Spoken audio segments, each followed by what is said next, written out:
Hello! Today I'm going to give you a sneak peek of the all-new O&M Profiler due to launch early 2016. And while we're enormously proud of the current version, you've given us various bits of feedback throughout its life. We've taken that on board with the new one. So let's go straight ahead and log in and show you what I'm talking about. So I'm going to close down the help panel, but when you're using the system, it's a really useful source of information. It's context aware, it'll tell you what you need to know to help you no matter what you're trying to achieve, and it's available throughout the system. So I'll go ahead and close that now, but when you're using the system in anger, don't forget that's there. It's really powerful and really useful. Okay, so one of the things you told us was that you wanted to be able to get to the job in hand as quickly as possible. So what we've done, we've added these home screen icons, and they'll get you straight to the piece of work that you're looking to do without having to navigate through clients first or whatever else it might be. So let's have a look at just how quick and easy it is to run a switching quote all the way through to results. Once you start your switch process, it's the same every time. It doesn't matter if you've already got the client in the system or if there's work for a brand new client. And it's worth noting at this point that all the data that you've entered in the current system is automatically available in the new one, and vice versa. So you see at the top we've got this create new client. I can type directly into there and it will load up clients that I've already done work for. If I didn't have a client, I could fill in the title, first name, surname, etc. But for the purposes of today, I'm going to show you a client that I've already created.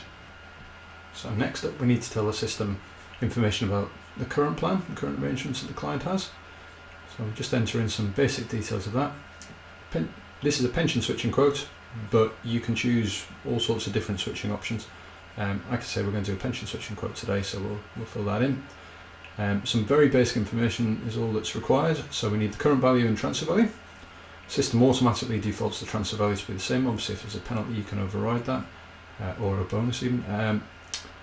Enter the retirement age, low, mid, and high maturity values, and that's literally all we need to enter about the current plan.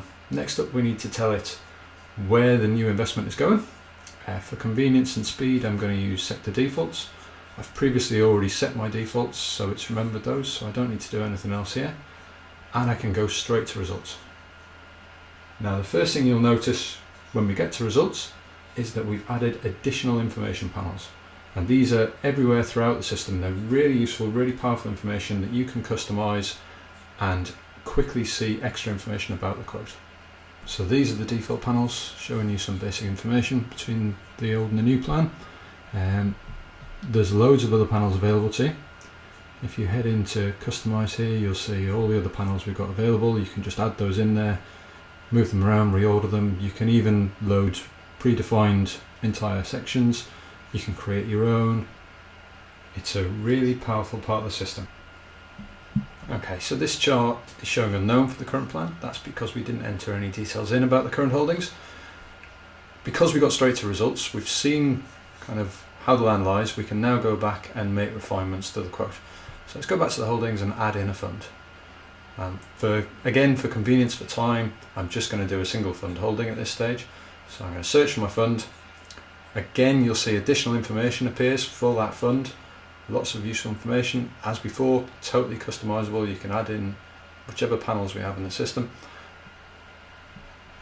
But for now, let's just add this fund back into the current plan and head back to our switching results. There you go. Simple as clicking the button. Now all we need to do is tell it the amount invested in that. Because it's a single fund holder, I'm just going to put the whole 200,000 into there. That's okay, and head back to results. And now what we'll see is those two panels on the right, which were comparing the old and the new performance and asset allocation, now have information in there because we've added that holding in, and you can see that, include that, zoom it out, export it, and use it in whichever document you wish. So hopefully that's piqued your interest, shown you a little bit about what we've got planned for next year. One last thing to mention, fantastic news for those of you with tablets and things like that. It's something we've been asked for a while now. Because we don't use the Microsoft Silverlight plugin anymore for this version, this will work across all devices. All browsers supported, so there's no more issues with Chrome or anything like that. Whatever you want to use. The data is shared between the current system and this new system, so it will be entirely up to you when you make the move. Hopefully there'll be lots of new features in there that will encourage you to move over to the new system, but we're not going to force you to do that. It's entirely on your terms. If you want any more information about the new system, please get in touch with us. You can get in touch with our sales team or our support team on the numbers and email addresses shown. Thanks for watching.